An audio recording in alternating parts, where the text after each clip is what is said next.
গতকাল আমি আগরপাড়া গেছিলাম দুটো উদ্দেশ্যে।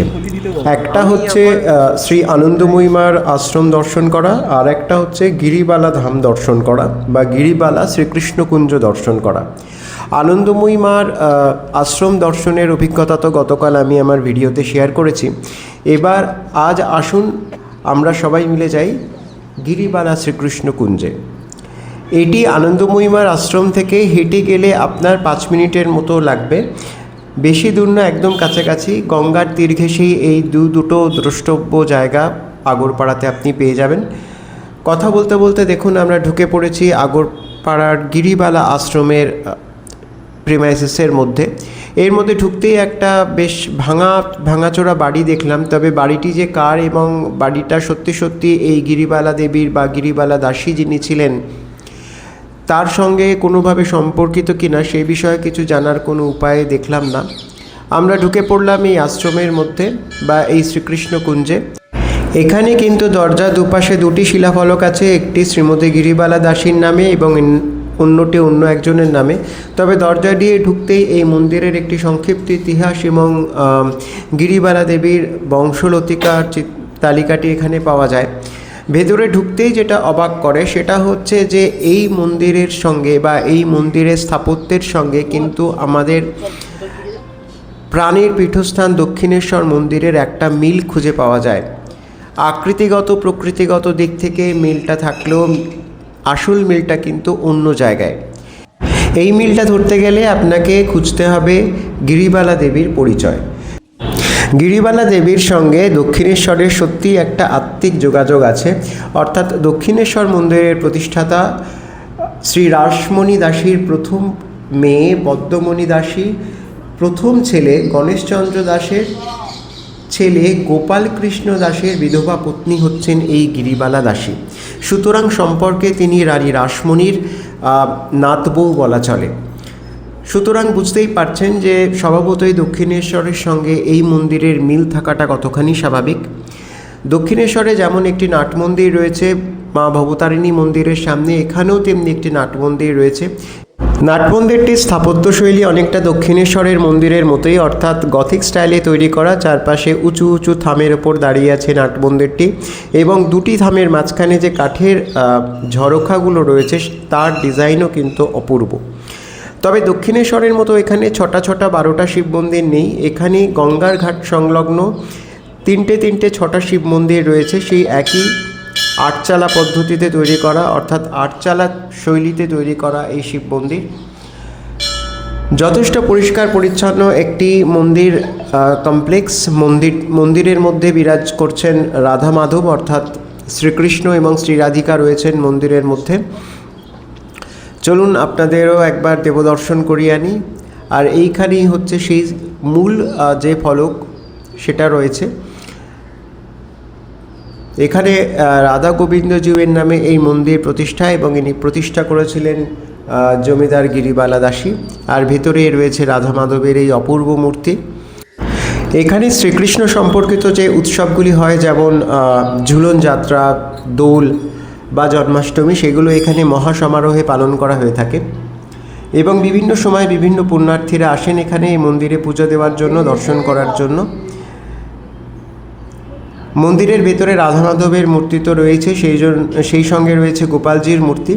আর এখানে যে রাধারানীর মূর্তিটা দেখছেন, এই মূর্তিটি কিন্তু একটু ভাঙা, কারণ মন্দিরের পুরোহিতের সঙ্গে কথা বলে জানলাম যে এই মন্দিরে কিছু বছর আগে চুরি হয়েছিল। এই চুরির সময় রাধারানীর মূর্তিটি চোরেরা চুরি করে নিয়ে যাওয়ার সময় মূর্তিটি ভেঙে ফেলে, এবং তার ফলে এই মূর্তিটিতে আর পুজো করা হয় না। এই মূর্তিটি মন্দিরের বাইরে একটি খিলানের মধ্যে সুন্দর করে সাজানো রয়েছে। পঞ্চরত্নের মন্দির পশ্চিমবঙ্গে প্রচুর রয়েছে, এবং সেই সঙ্গে সঙ্গে সেই সব মন্দিরের যে ইতিহাস সেটাও অনেক সুপ্রাচীন। কিন্তু এই মন্দিরে আমার যেটা দেখে সবচেয়ে বেশি ভালো লাগলো সেটা হচ্ছে এই মন্দিরের রক্ষণাবেক্ষণ। এখানে যে 3টি শিব মন্দির রয়েছে, সেই শিব মন্দিরগুলোরও এক এক নামে পরিচিত, অর্থাৎ এখানকার যে মহাদেবরা প্রতিষ্ঠিত রয়েছেন সেগুলি এক একটি নামে পরিচিত। আটচালার এই মন্দিরগুলির ওপরেও দেখলাম বিভিন্ন ধরনের কারুকাজ করা রয়েছে, যেমন এই প্রথম শিবলিঙ্গটি যেটি রয়েছে সেটি রামেশ্বর নামে পূজিত হন এখানে। সেই রকমই মোট 6টা শিবলিঙ্গ 6টি নামে এখানে পূজিত হন। আর এখন তো শ্রাবণ মাস আসছে, মন্দিরে কথা বলে জানলাম যে এখন কিছুটা ভিড়ও হবে মন্দিরে। কাছেই গঙ্গা, সুতরাং এখানে অনায়াসেই গঙ্গা থেকে জল তুলে এনে পুজো করা যায় বা পুজো দেওয়া যায়, সেরকম ব্যবস্থাও এখানে রয়েছে। 3 নম্বর শিবলিঙ্গটির নাম হচ্ছে গোপেশ্বর। আমি ঘুরে ঘুরে প্রায় সবকটা শিবলিঙ্গই দর্শন করলাম, কারণ এত সুন্দর, এত নিষ্ঠা ভরে এখানে মন্দিরটিকে মেনটেন করা রয়েছে, সেটা সত্যিই দেখার মতো। আর সবচেয়ে বড় কথা, আমি যেটা এখনও ভেবে অবাক হই, যে তখনকার দিনে লোকের মধ্যে যেমন, লোকের কাছে যেমন পয়সা ছিল, তেমনি তাদের মধ্যে একটা খুব উচ্চ মানের একটা রুচিবোধ ছিল। তা না হলে কিন্তু এত সুন্দর সুন্দর মন্দির তৈরি করা যায় না। এই মন্দিরটির নাট মন্দির কিংবা মন্দিরের গায়ে যে পঙ্খের কাজগুলো রয়েছে, সেগুলো কিন্তু আজও অটুট রয়েছে এবং এই কাজগুলি সত্যিই অসাধারণ। 19 শতকের গোড়ার দিকে এই মন্দিরটি তৈরি করতে প্রায় 3 লক্ষ টাকা ব্যয় করা হয়েছিল এবং স্থপতি গোপালচন্দ্র দাসের তত্ত্বাবধানে মন্দিরটি নির্মিত হয়।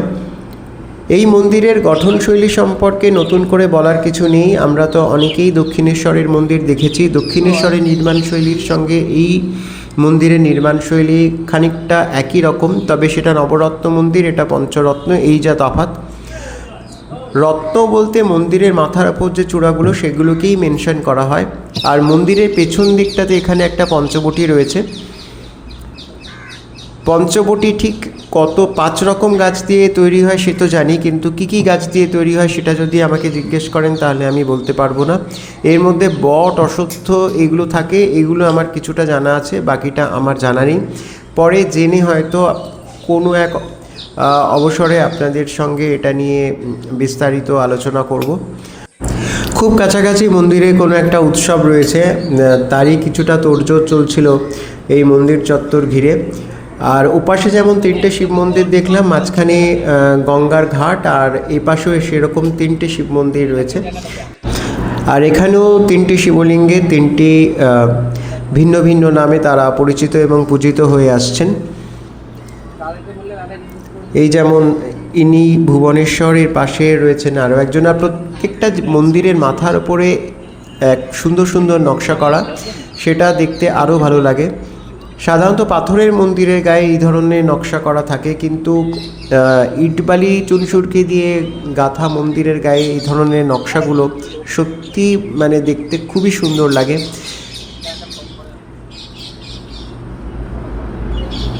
ইনি হচ্ছেন তারকেশ্বর। এনারও মাথার ওপর দেখুন অনন্ত শয্যায় বিষ্ণু শুয়ে রয়েছেন।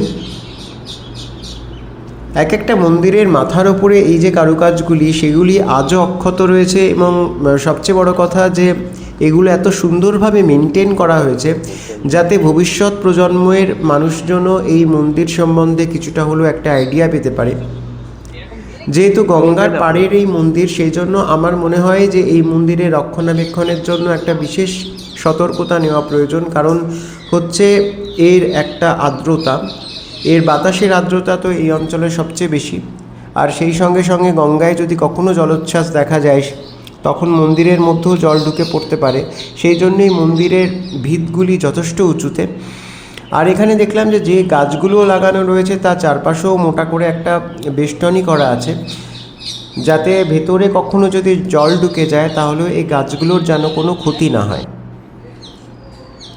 আপনি ইচ্ছে করলে এই মন্দিরে ভোগ প্রসাদও পেতে পারেন, তবে এইখানেও দেখলাম যে 11টার আগে অন্তত এসে এখানে নাম লিখিয়ে যেতে হবে, তবে এখানে আপনি দুপুরের প্রসাদ পেতে পারেন। আর এখান থেকে বেরোলেই চোখে পড়বে উন্মুক্ত গঙ্গা। সন্ধ্যাবেলা হলে পরে এখানে প্রচুর মানুষজন আসেন। এখানেও দেখুন, এখানে এই ঘাটের যে খিলান তার উপরেও অপূর্ব কারুকাজ করা রয়েছে। আর এখন তো বিকেল, পড়ন্ত বিকেলে গঙ্গার শোভা তো আরও বেড়ে যায়, সেটা তো আমরা সবাই জানি। বর্ষার আকাশে মেঘেদের অদ্ভুত সুন্দর কারুকাজ। প্রচুর মানুষ এসেছেন এখানে, যেহেতু আজকে একটা ছুটির দিন। কিছু কিছু মানুষকে তো মাছও ধরতে দেখলাম, গঙ্গার তীরে বসে তারা মাছও ধরছেন। নদীর পাড় সবসময়ই খুব সুন্দর, বিশেষ করে বিকেলবেলা বা ভোরবেলা। আমরা গেছিলাম তো বিকেলবেলা বেশ সুন্দর লাগছিল। আগে যে আনন্দময়ী মার আশ্রমে যে গঙ্গার পাড়ে বসেছিলাম সেখানে তো সামনে একটা জালের বেড়া ছিল, কিন্তু এখানে কিচ্ছু নেই, একেবারে খোলা নদী। বুক ভরে নিঃশ্বাস নেওয়ার পক্ষে একটা আদর্শ জায়গা। আমরা বেশ খানিকক্ষণ এই গঙ্গার পাড়ে বসেছিলাম। বসে থাকতে বেশ ভালো লাগছিল, কারণ আমরা হচ্ছি কংক্রিটের খাঁচায় বন্দি মানুষ। আমরা যখন বাইরে কিছুটা খোলা আকাশের মধ্যে পাখা ঝাপটানোর সুযোগ পাই, তখন সেই সুযোগটার হেলায় হারাই কেন। আর প্রবীর গেছিল যে আমার সঙ্গে, প্রবীর তো গিয়েই একেবারে ধর্মকর্মে মেতে গেছে। ও একেবারে আচমন করে সারা গা হাত পায়ে গঙ্গার জল বুলিয়ে নিল। একটু পরেই সূর্য অস্ত যাবে। আকাশে এখন তারই প্রস্তুতি চলছে। প্রকৃতিও সেজে উঠছে তার নিজের অদ্ভুত একটা সুন্দর সাজে। দূরে দেখলাম বেশ কিছু এখানে হাউজিং কমপ্লেক্স তৈরি হচ্ছে গঙ্গার ওপারে, আর এপারে দাঁড়িয়ে রয়েছে গিরিবালা দাসীর সেই অপূর্ব সৃষ্টি। এটা সত্যি, মানে যখন ওই খিলানের বাইরে লেখা ছিল শ্রীকৃষ্ণ কুঞ্জ, আমি তখন মনে মনে একটু হেসেছিলাম। এখানে এটাকে মন্দির বলতে কি বাধা ছিল বা কি ক্ষতি ছিল, কিন্তু ভেতরে ঢুকে দেখলাম না, সত্যিই এটা শ্রীকৃষ্ণ কুঞ্জ। আর সূর্যদেব এখন অস্ত যাচ্ছেন, তার শেষ রবি কিরণে সমস্ত প্রকৃতিকে একেবারে ভাসিয়ে দিয়ে গঙ্গার বুকে মনে হচ্ছে যেন কেউ একতাল গলন্ত সোনা ফেলে দিয়েছে। তার মধ্যেই সারাদিনের কাজ সেরে মাঝি ভাই এখন ঘরের পথে। এক অপূর্ব নৈসর্গিক দৃশ্যে মনটা ভরে গেল। আর কিছুক্ষণের মধ্যেই এখানে শুরু হলো গঙ্গা আরতির আয়োজন। শুরু হলো গঙ্গা আরতি, আমরাও দাঁড়িয়ে দাঁড়িয়ে দেখলাম, তার প্রসাদও পেলাম। আপনারা সবাই ভালো থাকবেন, সুস্থ থাকবেন, ভগবান আপনাদের সবাইকে ভালো রাখুন। আর আমার এই উপস্থাপনা যদি আপনাদের ভালো লেগে থাকে তবে চ্যানেলটি সাবস্ক্রাইব করে আমাদের পাশে থাকবেন। আপনার এক একটি বন্ধুত্বের হাত কিন্তু, আমি আবারও বলছি, আমার কাছে অশেষ মূল্যবান। সবাই ভালো থাকবেন, সুস্থ থাকবেন, আর বিশ্বস্তভাবে নিজের যত্ন নেবেন। আজ তাহলে আসি, আবার দেখা হবে একটা নতুন ভিডিওতে। আবারও বলছি, সবাই ভালো থাকবেন।